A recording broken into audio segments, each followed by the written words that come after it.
All right, welcome back to the Black Carnivore podcast. I am really excited to bring another guest today who has an incredible story of healing using the carnivore diet, and I hope that this provides some measure of hope and inspiration for any of you who are dealing with chronic pain or other kinds of conditions where it's not clear cut and easy. I know that some people, we struggle for years with symptoms and never quite figure out what's going on. And that is Elizabeth's story today. She had all kinds of symptoms that she went to the doctor for, lots of different doctors, and ultimately, finally, was diagnosed with fibromyalgia.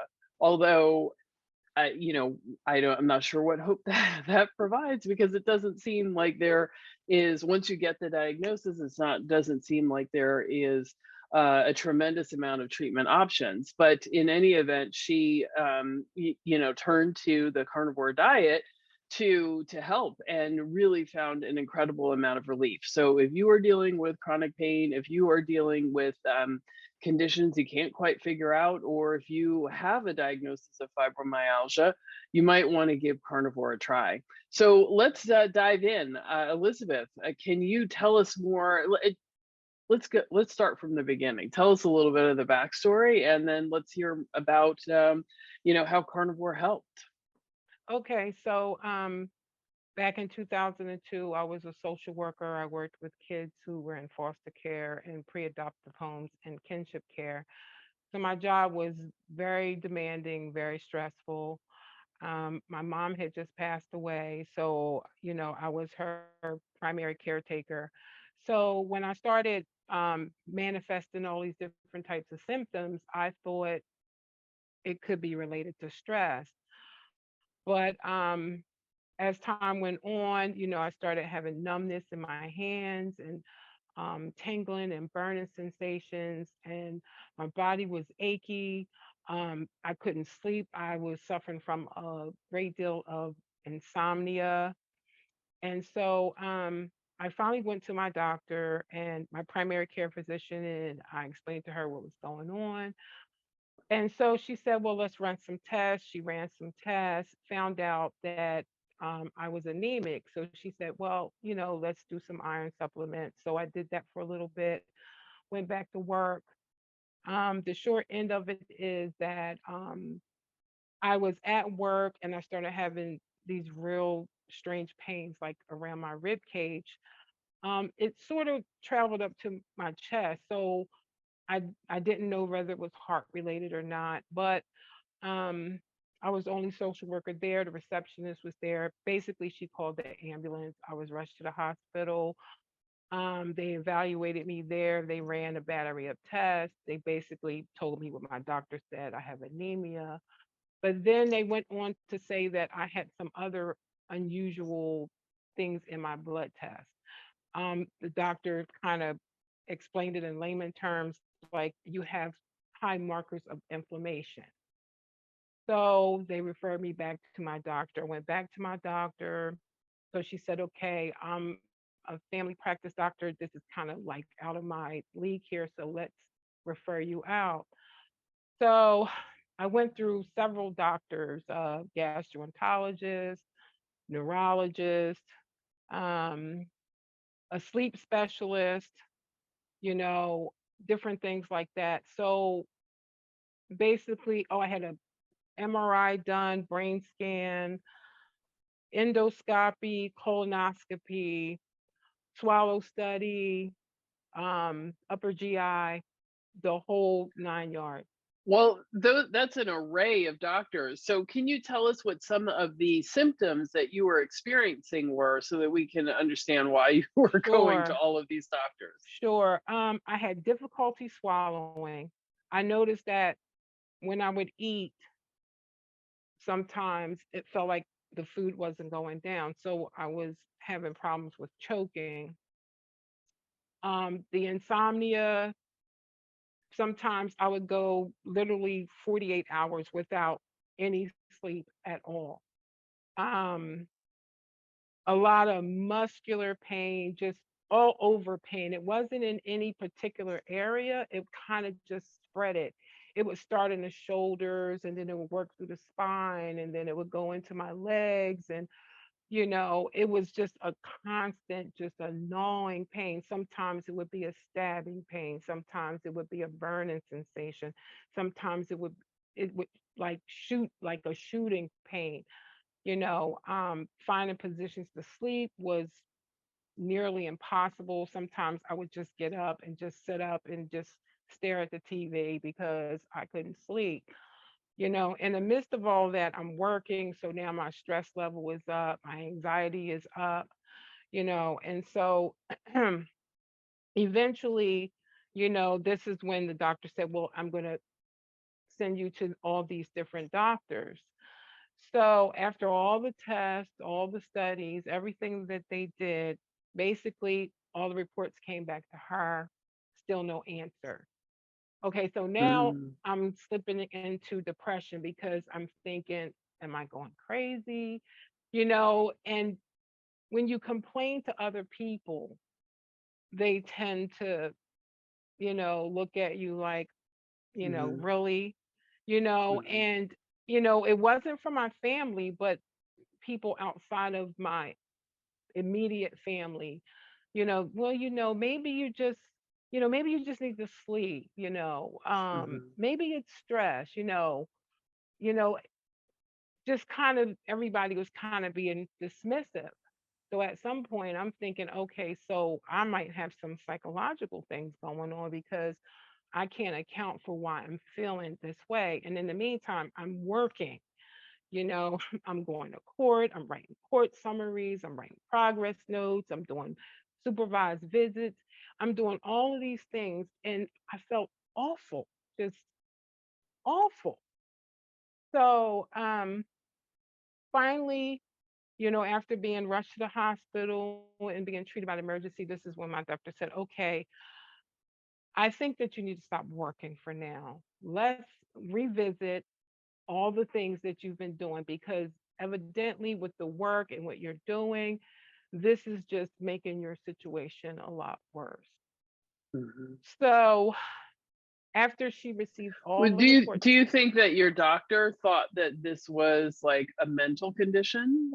no, actually, she kind of, actually, out of all the doctors that I've had experiences with, I think that she actually validated what I was saying because prior to all of that, she was my primary care physician. I would see her for colds and, just normal stuff. So she kind of knew my demeanor and she kind of knew that I wasn't like, I hate to use the phrase drama queen, but she kind of knew that I wasn't like that. Mhm, So she actually validated how I felt. mhm, So after all said and done, she finally said, you know what? The only doctor we haven't consulted with is a rheumatologist. So she mhm, went on to explain that rheumatology, they tend to diagnose the most rare conditions, lupus and all the other types of diseases like that. So she said, let's send you there. So I went to a rheumatologist, and she too was a woman. So I sat down and I told her all the things that was going on with me, and I actually became tearful and started to cry. And she was like, "No, don't worry. We're gonna get to the bottom of this." So she initially sent me for blood tests. I need to tell this because I think this is like really important. So I went to the lab. Unbeknownst to me, I kind of had an idea of what testing she was doing, but fully I wasn't fully aware. Well, when I got there, I noticed they started pulling all these tubes down. They took 10 vials of blood from this arm and 17 vials of blood. oh my God. Did you have any blood left? How did you get home? Oh Well, my God. after after that was done, the person who took the blood, I was getting ready to leave. She said, "No, we don't want you to leave." She said, "We have an area in the back we want you to go back there and we want you to lie down for about 30 minutes, And they asked me, did I drive myself? And I said, yeah. And she's like, well, we don't want you to leave because we did took an enormous amount of blood from you. So I went in the back, and so they offered me orange juice, and they asked me to like graham crackers. So I said yes. So they gave me that. So then she came back and she sat down and she said, "Listen, do you know exactly all the tests that your doctor ordered for you?" So I was like, "Well, I knew rheumatoid arthritis, lupus, Lyme's disease, all these different things." So she said, "Well, did you know that your doctor ordered a test for HIV and AIDS?" And I'm like, no. So she's like, okay. She said, well, I just want to let you know that we did test you for HIV and AIDS. Okay. So when I leave there, your mind starts, like, okay. I'm like, oh, this is not good. So within a few days, um, the rheumatologist receptionist called me and said the doctor wants you to come in for a consult. So of course my mind is like, oh gosh, I have HIV, I have AIDS. That's what she's going to tell me. I didn't think about all the other things, just that. So when I got there, she sat down and she told me, she basically had me sit down and she explained to me all the things that I did not have. She said, so I What think you got to start with HIV, like just put that one exactly. aside Well, she or did. go I did. into I it. said, so I don't have AIDS. She said, no, you don't. And she actually Oh, showed me the form. And it says something. I mean, I'm not a scientist, but it says something about my blood serum didn't react to the HIV, whatever that is. So I was uh-huh. like, okay, thank goodness. So she said, I think I know what you have. She said, but I want to do a physical exam first. I said, okay. So I got up on the examining table and she started pressing different parts of my body. And it was painful. I was jumping and I was like, that hurts. And she did that for maybe around 20 minutes, manipulating my arms and legs. So finally, after that, she said, have a seat. So I sat down and she said, you have fibromyalgia. I said, fibro, what? She said, you have fibromyalgia. So I said, well, what is that? So she went on to explain what that was. I mean, my mind kind of went somewhere else. So I kind of heard her and I didn't hear her. And then she was like, I think that you're also clinically depressed. So I'm going to recommend that you see a mental health professional. So we basically talked about the type of job that I have. And so then she said, you know what? My recommendation for you is that I think that you need to leave your job and basically leave on disability. So at that point, I was 40 years old, and I'm thinking, disabled at 40? I'm like, are Well, you kidding me?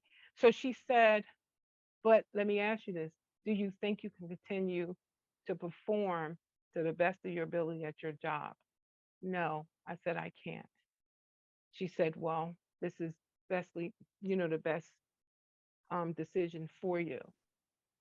mhm. So after that, I said treatment. So Well, how? before you go on, for anybody who doesn't know what fibromyalgia is, can you just give us a general explanation and Sure. It's basically, at one point, I believe fibromyalgia was called chronic fatigue syndrome and chronic pain syndrome. And basically, your muscles and tendons, they ache in different areas. Sometimes it's overall pain. Sometimes it can just be in the shoulder or in the chest, in the hip, or in the knee, and it's a constant gnawing pain. It doesn't matter what you do, you're in pain. You can walk, you can exercise, you can do all these different things, but that pain just stays there.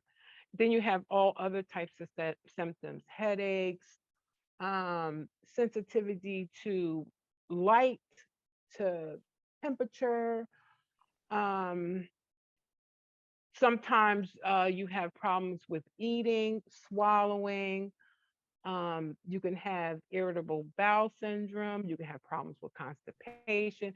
It's just so many different things. And that's why I think fibromyalgia is really difficult to diagnose. I remember seeing Dr. Barry mention something about um, when a patient goes in and tells a doctor, well, I'm feeling this way, I'm achy. He said if they don't do eliminate, basically they'll say, oh, you have fibromyalgia. And it's really not that simple. It's you literally have to go through a lot of testing, different doctors, because they have to check the boxes off to say you don't have this, you don't have that, you don't have this, you don't have that. And basically that's how I was diagnosed, by eliminating all the other possibilities of the things that I could have had.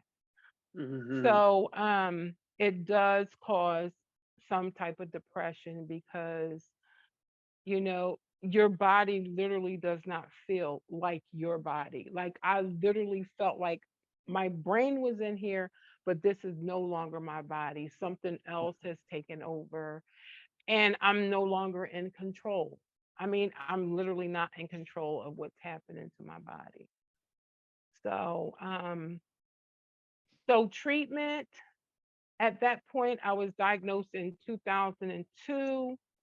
I think fibromyalgia might have been relatively still new, but it still was under the chronic pain syndrome. Um, yeah, it was sort of under that, and fatigue syndrome. So the doctor put me on Flexeril for a muscle relaxer. And she put me on Darvocet, which was a really low dose. And she recommended the psychotherapy. So I went into psychotherapy. Did those Um, medications help? uh, Not really. To be honest, I'm going to be really transparent. Not really. They really did not help. So I saw the psychologist, and because I wasn't sleeping, then I had to see a psychiatrist. So I was put on Prozac and Trazodone. So I was put on that.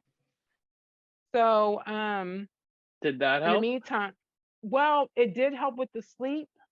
Hmm. Um, they used to call Prozac the happy pill. It actually did. You had this thing of euphoria, like it was like, oh, I'm in pain, but I feel pretty good, which if that makes sense. Hmm. So I changed rheumatologists. Actually, I went through three rheumatologists. The second rheumatologist I went to, um, he added Celebrex into the mix. This is when Celebrex came out. So now we're going from 2004 to around Wait, I 2006. thought Celebrex was for arthritis. Yes.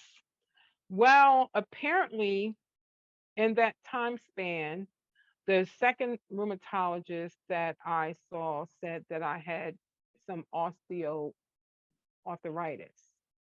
in the hip area. So he started me on a Celebrex. So he tweaked the Darvocet a little bit. He upped the dose a little bit and suggested pain management. So then I go into pain management. So this is when the physical therapy started. So I did pool therapy, ground therapy. Um, they did ice, heat on different parts of my body. Helped a Did little any of bit, that help? somewhat, but not completely. See, we're getting up to the carnivore thing, so not completely.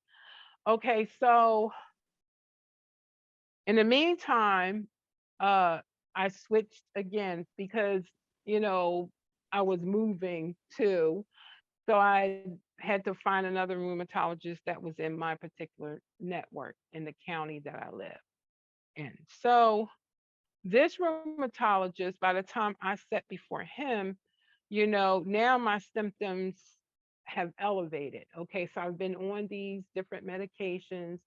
So he's like, okay, let's take you off the Darvocet and let's start you on Neurontin. Okay. So Is all said that and like that's used for seizure disorders? yes, it is. Yes, it Okay. is. But How do it I know my also, drugs? yes, you do. So it also helps with nerve, like neuropathy, things like that. Mhm. If you have nerve pain, the sensations, it also helps with that too. So he said, let's do some Neurontin. So I was on a Neurontin. Uh, Full transparency here. By the time um at the end of the Neurontin, I was on 2,400 milligrams of Neurontin per day. Wow. 2,400. And so I was on that. I was on Celebrex. Okay, so the Prozac and Trazodone, I stopped taking myself. Okay, and the reason being is because my son, he was a teenager at the time. He would see me fall asleep in the living room and he saw me having tremors. He said I would just start shaking in my sleep. So he would wake me up. So this went on for a few months. He's like, Mom, I don't know what's going on, but whatever you're on, something, you have to come off of something. This is just not good. So started reading about my medications and come to find out, some people probably don't notice, but Prozac, if you're sleeping and if you've been on it long term, it does cause tremors in your sleep. Wow. So I stopped taking it. So when I went back to my rheumatologist, he basically, we went over the medication. And when he mentioned Prozac and Trazodone, I said, I don't take it anymore. He was like, well, why not? I said, Hmm. because it's not doing anything for me. I said, it's causing tremors. I said, so I'm not taking it anymore. So at that point, I wasn't seeing a psychiatrist anymore, and I wasn't seeing the mental health therapist anymore either. So so we continued with the Neurontin, and then finally, I said, look, I'm gonna be honest. I'm taking this stuff. It makes me feel weird, which it did. I said, but it's not addressing my pain issues. So that's when fentanyl was thrown into the mix. I had no idea about fentanyl. Didn't know anything about it. So that's the drug that's killing everybody now on the streets, right? Exactly. Oh my Exactly. So God. I had some really horrible experiences with that. So what many don't know, they just can't when the doctor prescribes fentanyl, they just can't say we're going to give you 150 milligrams. It doesn't work that way. They have to do it in increments of 25. So I had a little square patch. I put it on my body. That was 25. So when all was said and done, after 6 weeks, I was on 150 milligrams of fentanyl. And it was a 72-hour patch. So I wore it for 72 hours, take it off, then put the new ones on. So they only give you a certain amount in 30 days. If a patch gets messed up, if you sweat too much and it falls off and you put a new one on, if you don't have what you're supposed to have within that 30 days, you have to wait until that whole 30 days on the calendar because it's a narcotic, a very dangerous narcotic. Did it So, help? well, I will tell you this. I didn't feel anything. Okay. So, truth be told, that's not a cure. That's just now I'm in another league of just, I felt doped up. I'm going to be honest. I Mm. just did not feel like myself. Um, I had problems with extreme dehydration where I had to be rushed to the hospital for IV. I had two times where I was rushed to the hospital for arrhythmia because my heartbeat was off and I felt really strange.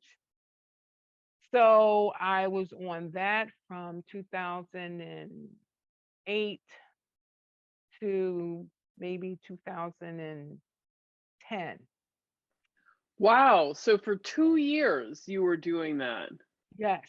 Do Yes. you feel that you became addicted, or like how were you able to Well, take that level of narcotics without? well, that's the double-sided sword. You say, I'm a chronic pain sufferer. You're having these doctors telling you this is a lifetime thing.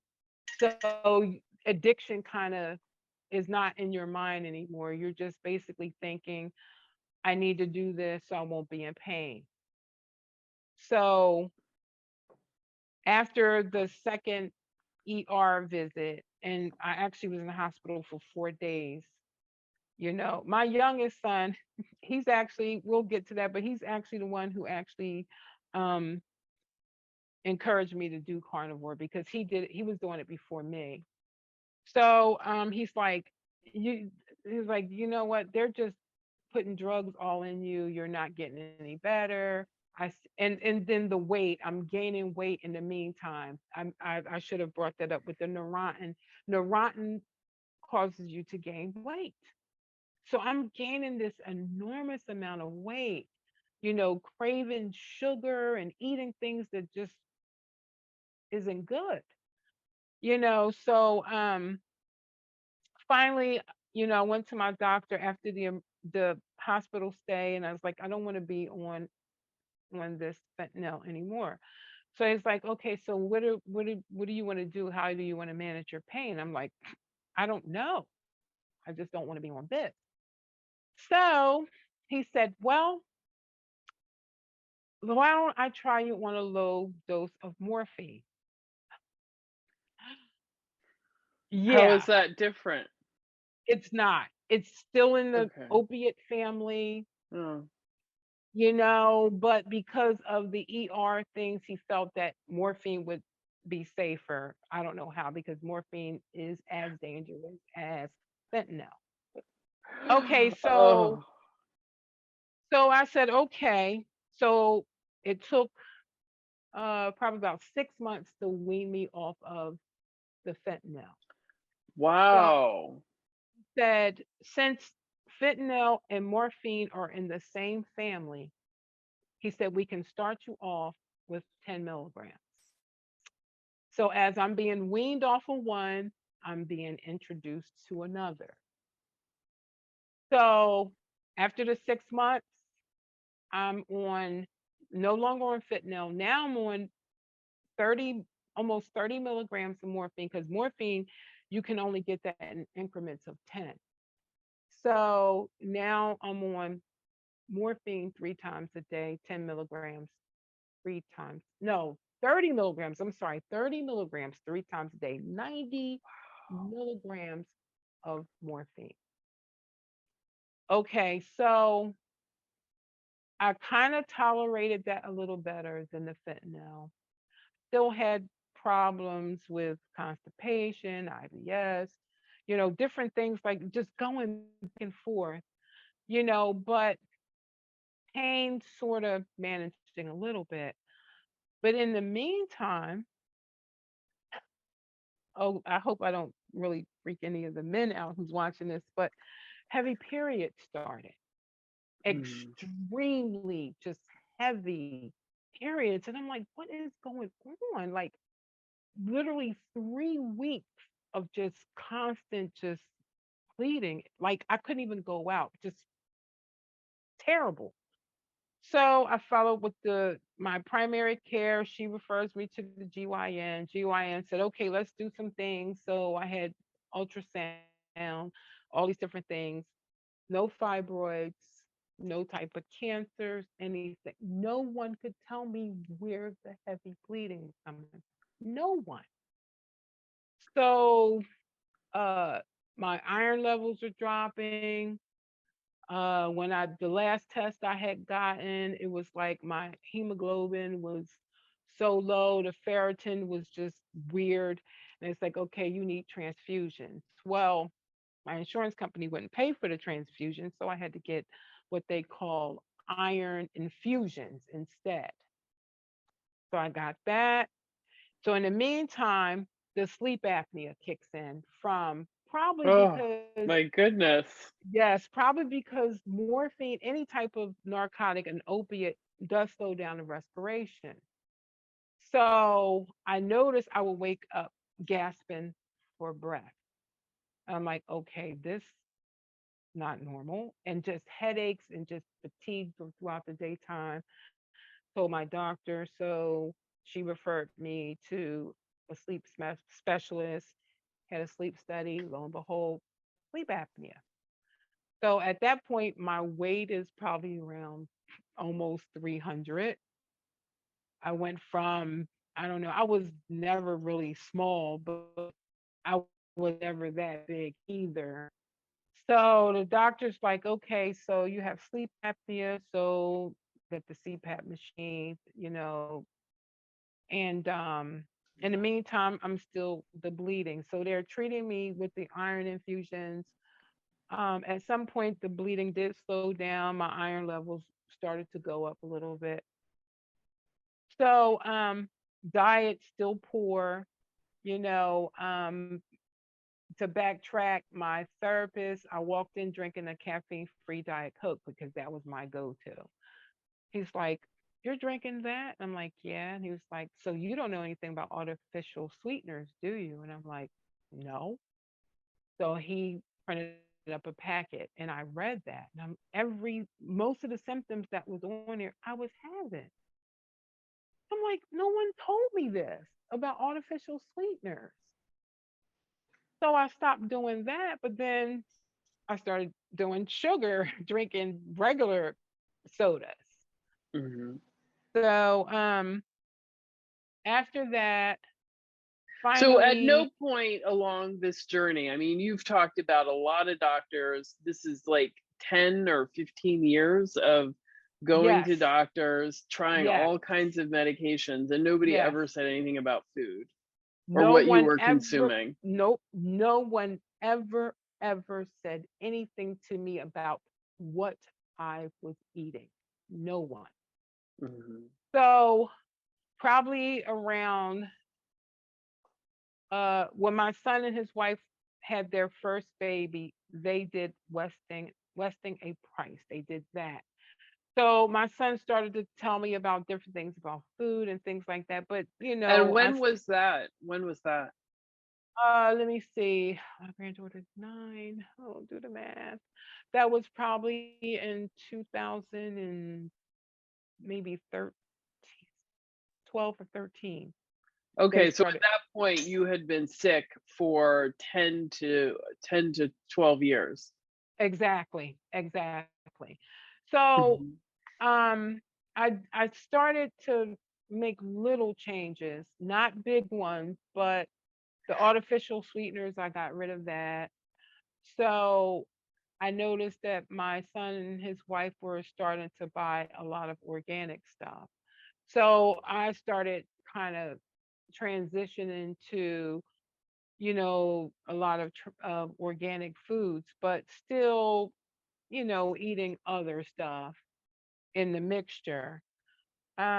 Still have didn't make the connection about diet yet. Um, Finally, in 2000 and at the end of 2014, I went to my doctor for my regular yearly exam. This is my primary care physician. I went in there.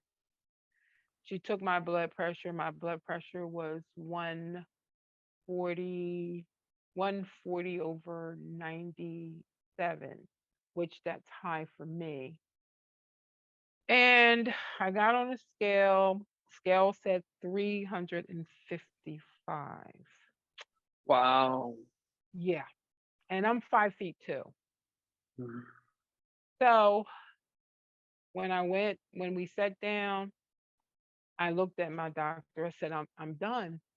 And she said, "What do you mean?" I said, "I'm done. I don't want to be on any medication anymore.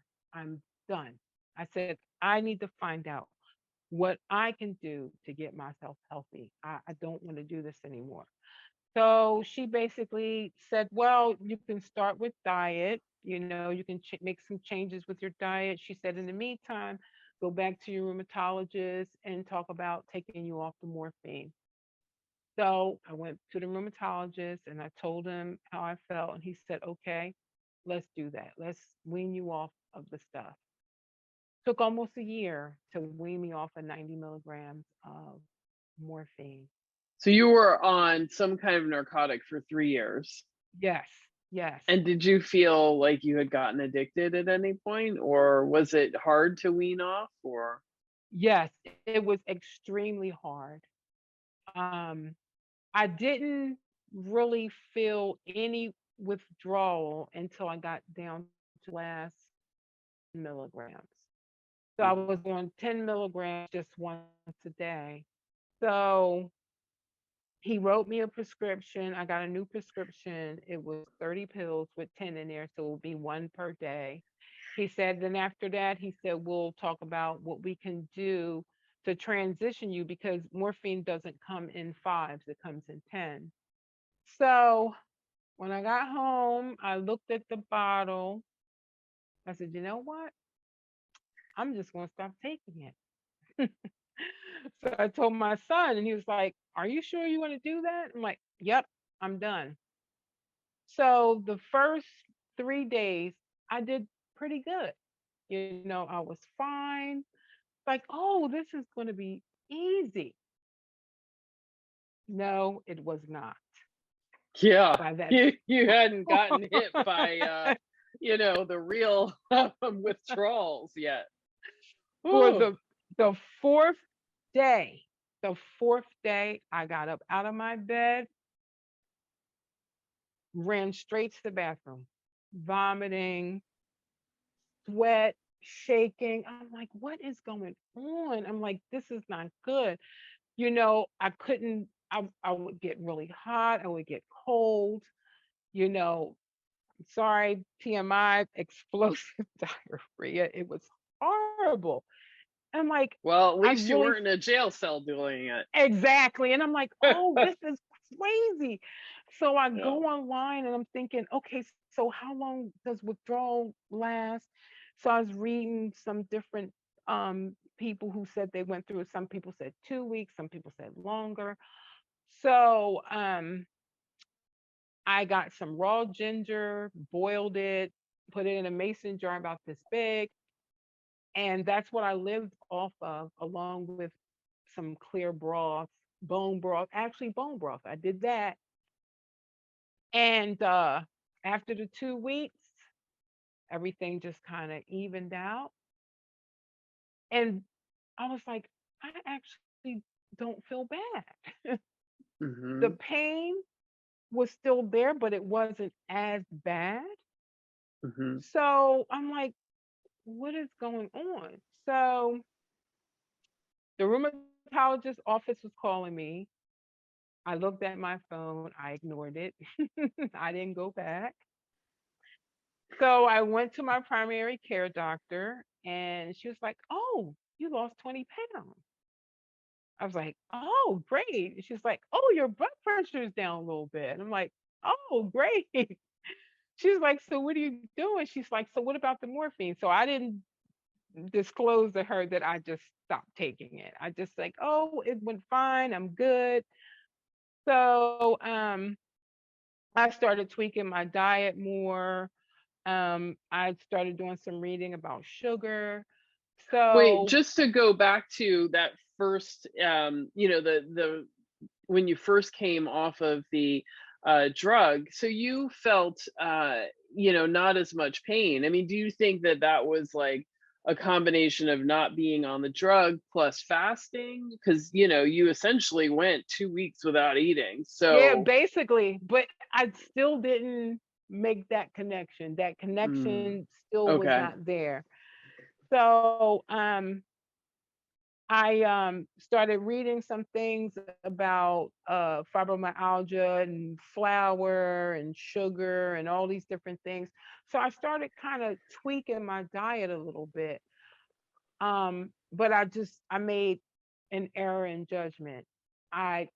Didn't eat meat. I stopped eating meat. Well, seafood is meat. I ate fish. Yeah, seafood is meat. I did eat fish, but I cut out everything else. I didn't do eggs. I might have eggs, maybe 2 eggs a month, maybe. Um, in the meantime, my son is doing the intermittent fasting, not carnivore yet, but he's doing intermittent fasting. I'm noticing that, his issues are slowly disappearing. So he started doing more research, and then that's when he came across Dr. Barry, he came across you, and a few others. And so he started talking to me about carnivore. So at that point, this is November of 2021. Okay, now we're in November of 2021. I left a lot out because we don't have time for all that. So, so he's telling me about carnivore. I'm like, boy, get out of here. I'm like, me? I'm like, just me. I'm like, you're crazy. He's like, Mom, I'm telling you, he's telling me all the meat that he's eating, and he cut out all his carbs and all this stuff. And he's like, I feel really good. And I noticed his weight going down. In the meantime, I'm still not totally sold. I'm like, man, I can't give up my sweet potatoes and my bread and man, and my hummus and flatbread, and I'm naming all these things. He was like, all right. So in the meantime, I'm doing smoothies. I'm doing uh avocado smoothies with kale and spinach and honey and coconut water, just, doing that stuff. So then the end of December of 2021, I got sick, the flu, could have been a variant. I don't know.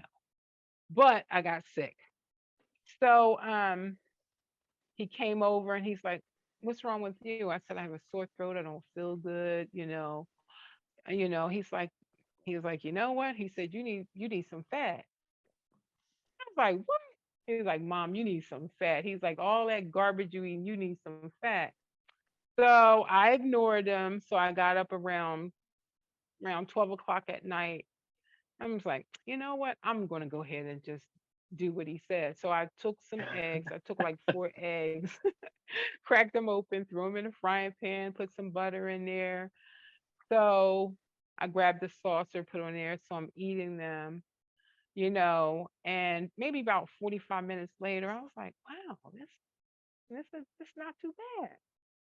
So he comes over the next day, asks me how I'm feeling.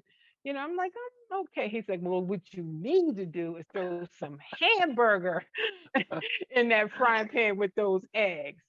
And I'm like, what? He's like, the frost. He said, all that hamburger you have in there, you haven't been eating. You need to frost some of that and cook that. So later on that day, I was like, all right. So I made the eggs and the hamburger, sprinkled some salt. I was already using Redmond salt because we had switched our salt. So I was already using Redmond's. So I sprinkled that on there and I ate that. And later on that day, I'm running the vacuum. He's like, is that your vacuum cleaner you're running? I'm like, yeah. He said, I thought you were sick. I'm like, all of a sudden I have all this energy. So that was around January the 4th. I called my son on January the 6th and I said, guess what? He said, what? I said, I'm a carnivore. He's like, what? I said, I'm going on a carnivore diet. He said, are you serious? I said, look, you need to go to the store. You need to get meat. You need to get hamburger. I said, I want some beef liver. I started naming all these things. He's like, you're really serious. I said, yes, I am serious. And that's how it started. Wow, that's So I didn't amazing. transition. I didn't Uh-huh. transition. I didn't do anything. I just went straight carnivore. I did pay for it though. I did pay for it because I didn't understand about the electrolytes. Mm, So I had problems with that, waking up with Charlie horses in my calves and mhm. things like that. And I'm like, oh, wow, what is going on? So I called my son up. He was like, I know what's wrong. He said, you need some electrolytes. He said, I'm going to hook you up. So he came down. He showed me, what I needed to buy. So I purchased that. So I forgot to mention I had my gallbladder removed back in 97. So here I am eating all this fatty stuff and not realizing that my poor liver is saying, hey, you got to slow down, girl. We can't process this stuff like that. And then I'm making trips to the bathroom. So I call my son, I'm like, is that normal? He's like, well, how much fat are you eating? So I started telling him what I was eating. He was like, oh, you got to dial that back. He's like, you don't have a gallbladder. I'm like, okay. Mhm. So I did dial that back somewhat, but I just really love the taste of like the ground beef and the butter. And I I'm like, know, it's oh, good, right? it's fantastic.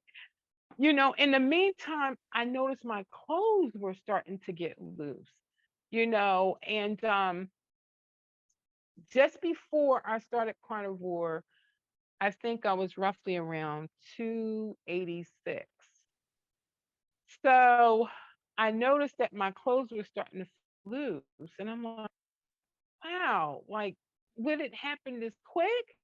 And the pain just disappeared, like gone.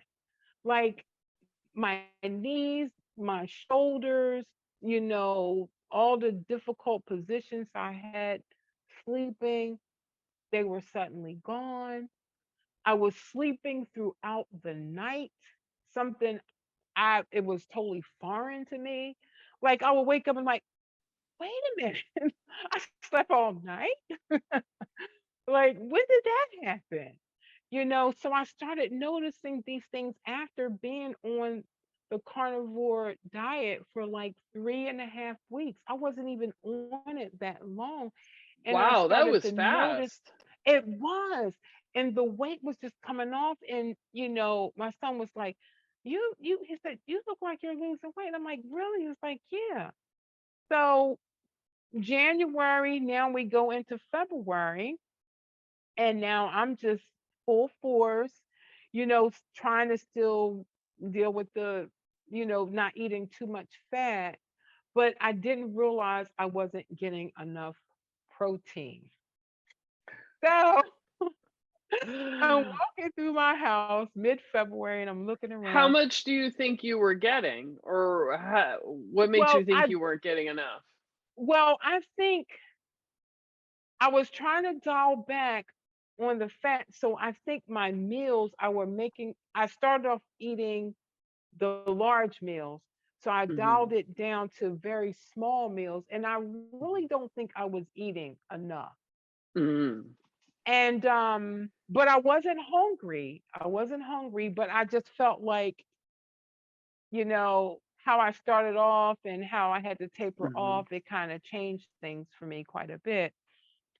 So I noticed like my hair just kind of little fuzzies around the house, but I'm like, that's probably because I was combing my hair here and there, whatever. Mhm. So I got in a shower, washed my hair, and I noticed hair was going in the drain, but it wasn't a Oh, lot, wow. Okay. but it was enough for me to say, wow, that's not normal. And normally I keep my hair in twists. I very seldom wear my hair out. So I'm thinking, oh, you shed up to 100 hairs a day. Maybe that's what that is. Well, by March, the first week of March, because I do a hair mask once every 3 weeks. I do a hair mask. I went to do the hair mask. I put that in my hair, got into the shower to rinse it out, and all my hair just locked up. Literally locked up. I couldn't get my hands through it. So all the shedded hair that I had, I didn't go through the detangling process properly. So my hair just locked up. All the shedded hair just locked into my hair. And I was like, what is going on? So I get out the shower, I dry myself, and I'm trying to pull my hair. And as I'm pulling, just hair is just coming out, just handfuls of hair. And I'm like, what is going on with my hair? Wow. Yeah, so I get upset, I'm crying, and I have four sons, by the way. So I don't have any daughters. So, Oh. they don't really want to hear women problems, but so much. So I call my son up and I'm like, look, my hair is coming out and I'm crying. And he was like, I said, I'm just ready to take the scissors and just cut it off. He's like, Mom, just calm down. He's like, just calm down. He's like, why don't you make an appointment to go to the hairstylist? see if they can get the tangles. I'm like, boy, they're gonna like, we can't help you. We're gonna have to cut this off and you're gonna have to start all over again. So I did some reading, I watched some videos, come to find out, people who do keto or whatever, if I guess you can lose hair, you know, the bypass surgery, gastric bypass surgery, stress, all those different things can cause you for your hair to fall out. So, I watched what Dr. Barry said, Laura Spath. I watched her. Hmm. Apparently, she had that problem. And basically, it boils down to maybe my hair was sick. So that needed to come out too. And so I dealt with that, the constant shedding. Eventually, that stopped. And uh, So did you start eating more, or you just continued on the way no, you had been? I went back to eating more. Oh. I said, you know what? I need to eat more. Um, I realized I was like, maybe I dialed it back too far. So, balancing between not trying to do too much fat until my body adjusts to the changes, but, not eat too less because Hmm. it was affecting my hair. Even my nails, all my nails broke off, they weren't growing. And I'm Mm. like, and I realized just watching the videos and stuff that your hair and nails, your body doesn't consider those things important. I guess your body thinks you're going through some type of famine or something like that. So it kind of protects all your organs and all the nutrients you're getting or going to your vital organs, and your hair is, you know, that's not Hmm. important. Hmm. So that's basically it. So I mean, stress, I had to dial that back because that was making my hair shed more. I found out Hmm. stress just makes it shed more. And side note, for anyone who has that problem, it's called telogen effluvium. Hmm. So just a word of warning to anyone who experiences that. Any hair over the counter hair products, they don't work. Your scalp doesn't like it.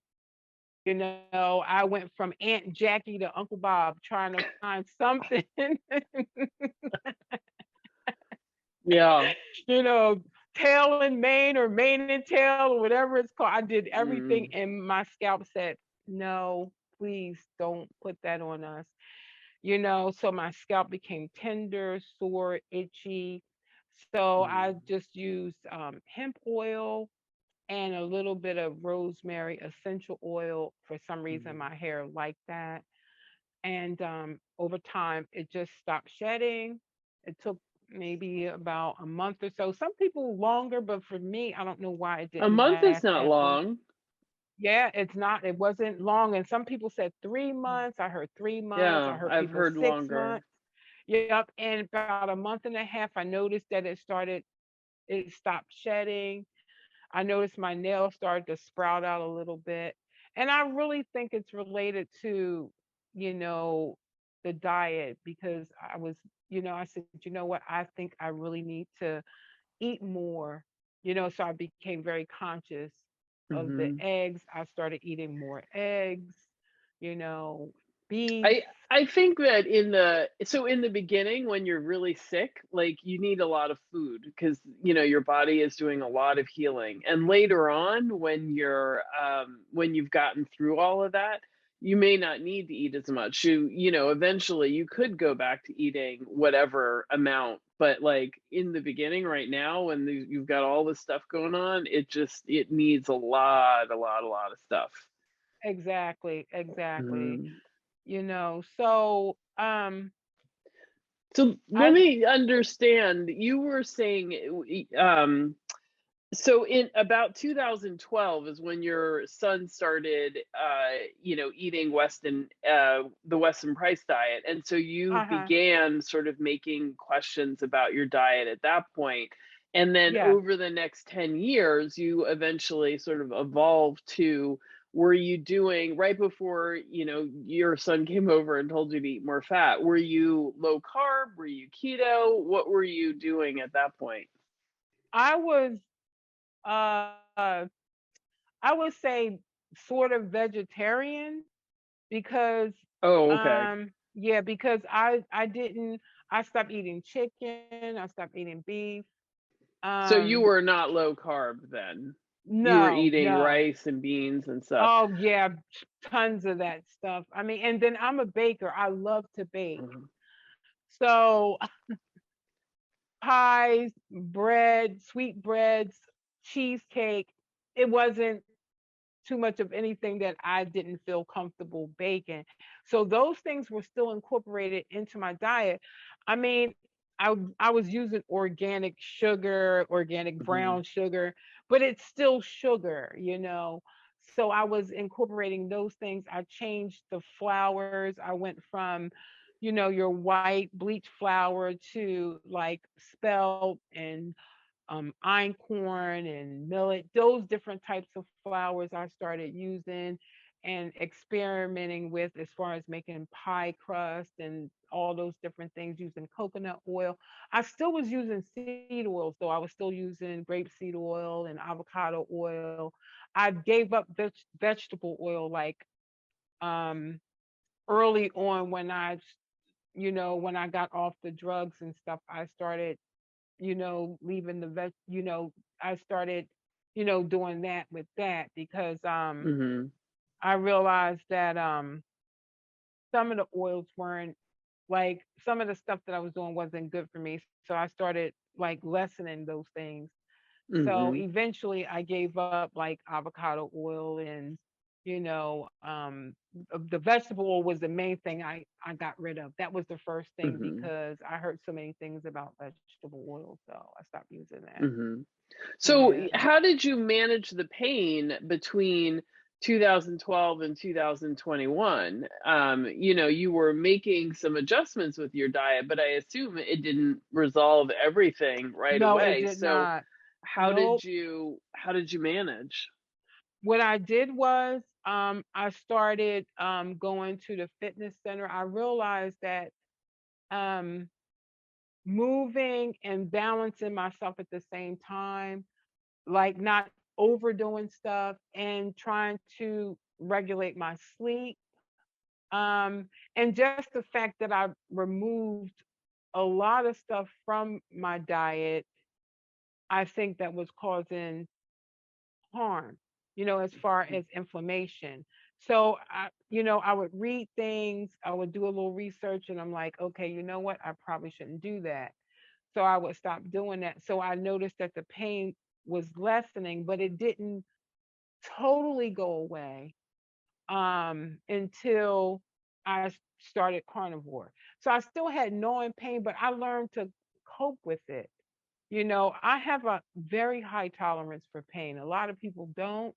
And I think because of the fibromyalgia, I think it kind of put me in that mindset to learn to tolerate because I felt like it was always going to be with me.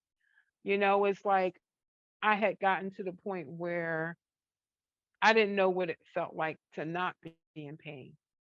Mhm. So when you get in that mindset, you're kind of like, okay, it's going to be here, so I need to learn how to manage my life around this, and that's basically what I learned how to do. So when I started the carnivore, the little nagging pains that I did have, they just disappeared. They were Mhm. gone. So now I don't have any pain at all. I'm like zero Mhm. pain. Mhm. As opposed to if you would measure it on a scale before I started carnivore, I probably was around a 5 or a 6. So that Mhm. means the pain was still there, but it wasn't a 10 like it was like 10 years ago or so. But I can be honest, the narcotics never helped at all. Mhm. I felt like the doctors was just managing me, but no one was saying, here's the cure, here's what you need to Mhm. do not to be in pain anymore. So, Mhm. So even being a vegetarian, but following like organic and cutting out some of the, more dangerous processed foods, you were still at a 5. Were you fasting yes, during that period? I did fast sometimes. I mean, my son kind of encouraged me to do that. Hmm. Um, I think the longest when I first started, this was before carnivore, before I would fast, the longest I would go would be 16 hours. I would sometimes stretch it to 18, but I never did like a 24-hour fast or a Hmm. 48-hour fast. My son, he does 48, 72 hours. He's like really good at it. Now that I feel like my diet is really stabilized and I've been carnivore since January and June. So I feel like at some point, maybe within the next few months, I'm going to revisit Hmm. the intermittent fasting and try, 16, 18, 22, 24, work my way up because I mean that's something I would be interested in doing. So, Hmm.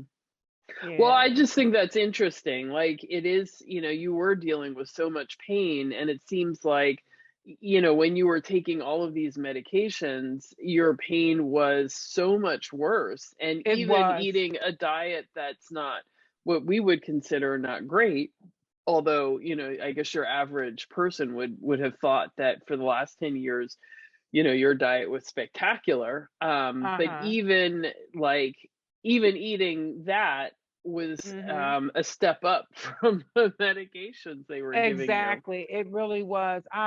You know, um I don't want to bash the medical community because I did have some doctors along the way who validated how I felt, but the pharmaceutical companies and what they do, I mean, I just didn't benefit from it. I did not benefit from any of those medications that I was on. I just didn't. It just did not work for me. It just So didn't.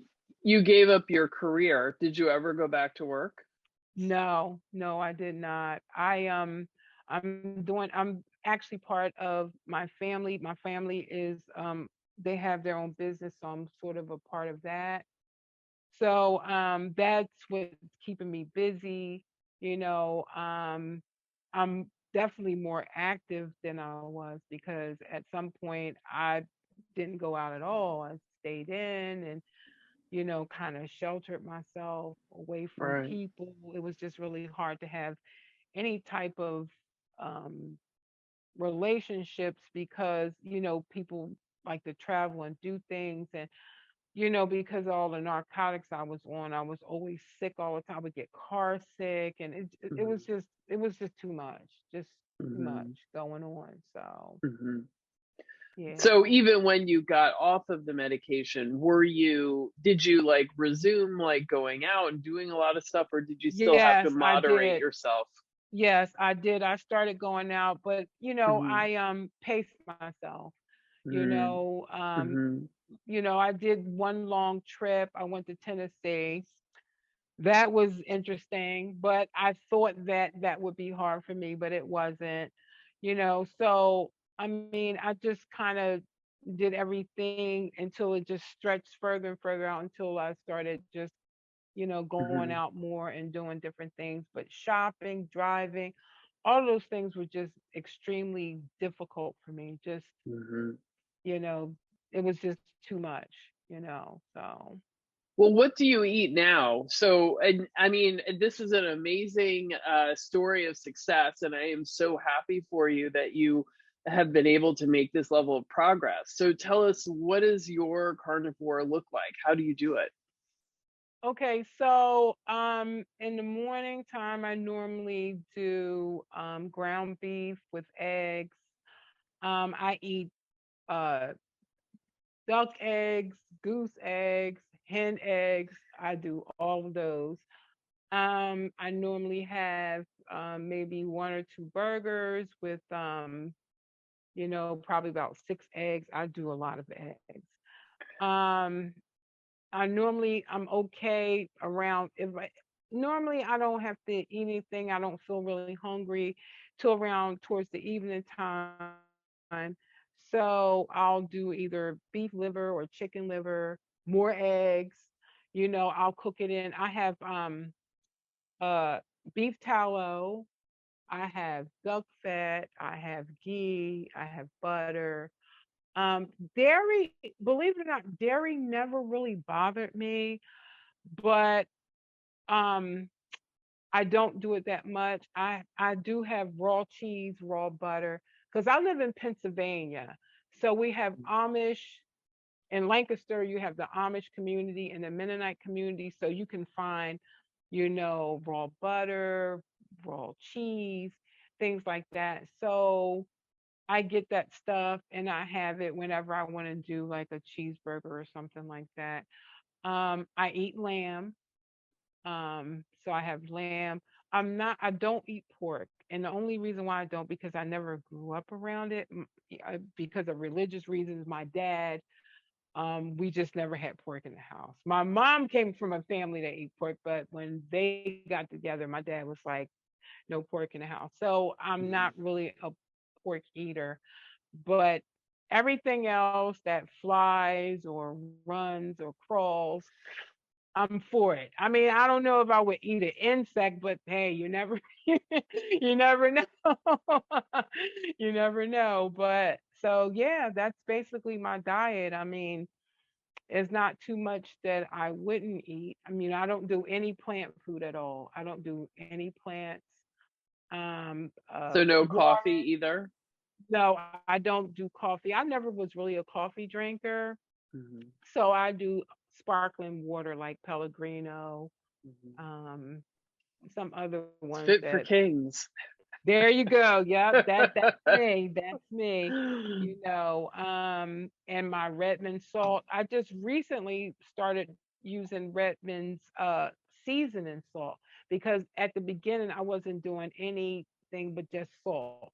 That's just it, just the Redmond salt. Hmm. So I just started doing the seasoning salt by Redmond's, and chicken. I do chicken. I like Hmm. chicken thighs and drumsticks, and sometimes I'll put a roaster in the air fryer. Air fryer, best friend.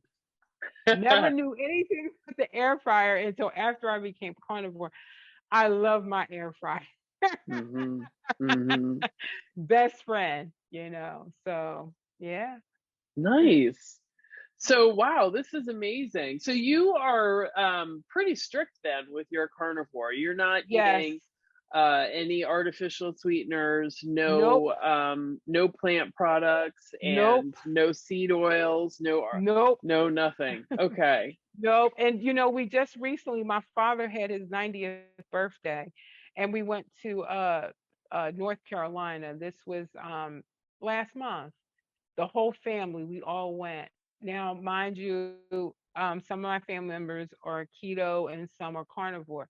But everybody, when we got down there, some people kind of slipped and slide. They're going to be mad that I said this, but they did. I did not. And they were like, All right. yeah, they were like, you're not going to try. Nope, don't want any. And my dad, I got like cupcakes because it was my dad's birthday and my granddaughter's birthday. So we got cupcakes instead of cake. Everybody had a cupcake. I said, nope, don't want it. Nope, don't want it. I stayed on my carnivore diet the whole time I was down there. I didn't deviate. Did not deviate. Fantastic. I Yeah. wonder what would happen. Like, would you just get hit with a bunch of body pain and aches all at Yes, once? I think Mhm. so. I think I would feel, because to be honest, the whole time that I was suffering with all those different I always felt like I was poisoned. I Mhm. always felt like my system was just poisoned. And I Mhm. just refuse to go back to feeling that way. I just don't want to Mhm. feel that way. I just So is don't. there any explanation? Like, have you told your doctors what you're doing? What how is this? I mean, is this like just Yes, extreme I poisoning? did. I did. I went to see my doctor when I first started the diet. I went to see my doctor to get some blood tests taken. And I thought I was having, because I didn't realize that you pee a lot. I didn't realize I was water dumping. I did not Mhm. understand that. And so I kind of panicked. And Once again, my youngest son was like, Mom, that's all those carbs that you had in your system. Yeah. I'm like, no, it's my kidneys. I'm telling you, it's my kidneys. I said, I'm calling the doctor. So he was like, you know what? Just if that's what you need to do, then go to the doctor.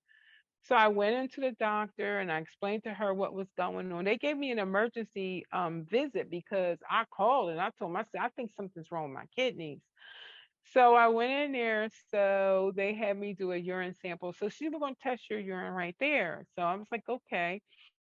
So she comes in and she was like, we tested your urine. She said you don't have any protein or sugar. She said, but you have a lot of ketones like in your urine. What are you doing?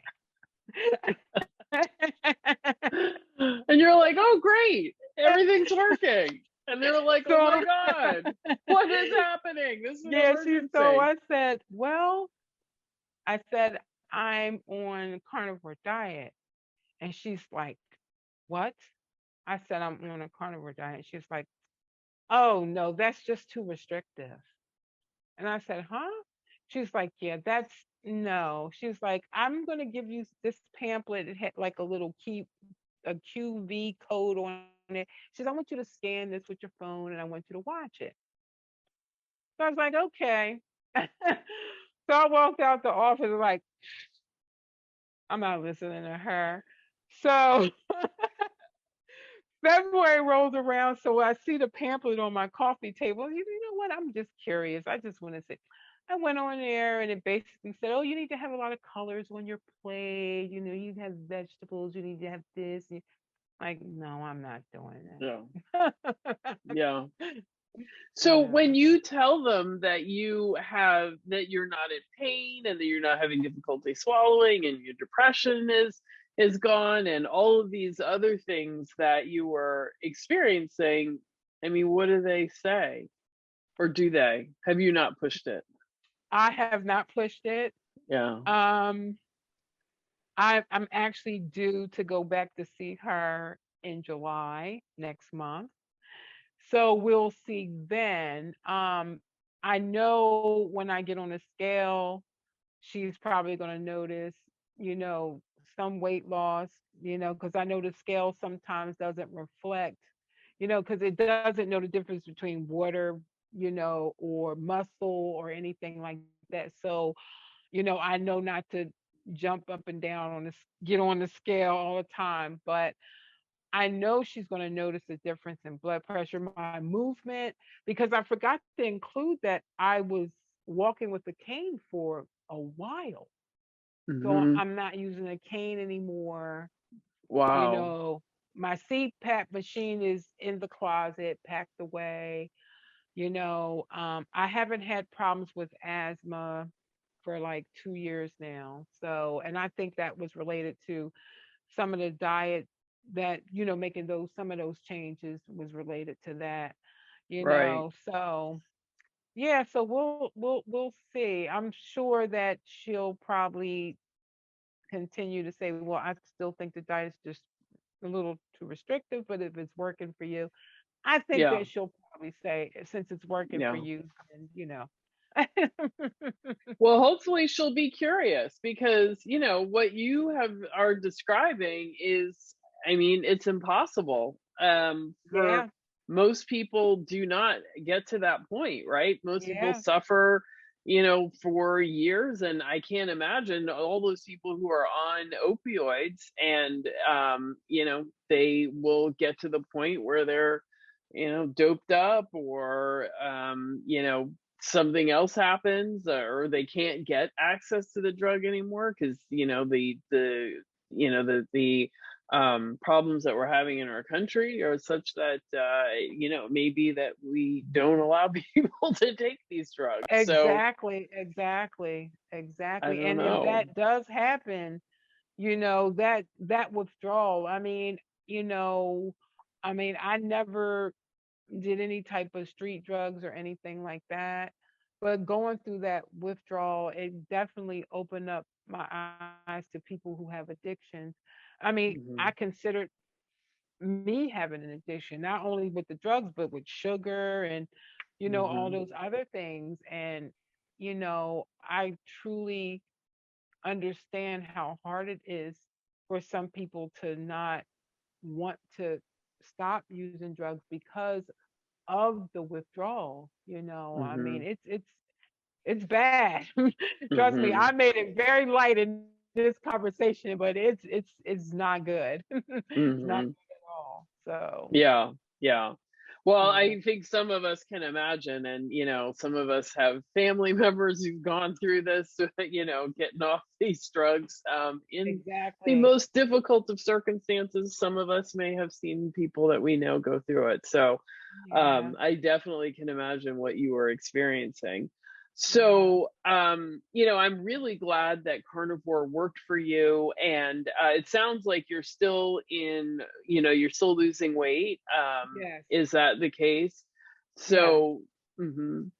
So do you push yourself more now with physical activity? Like, do you feel confident that your body can handle, like, I don't know, doing more at the gym or walking longer at the mall or just being up and about? Yeah, I think so.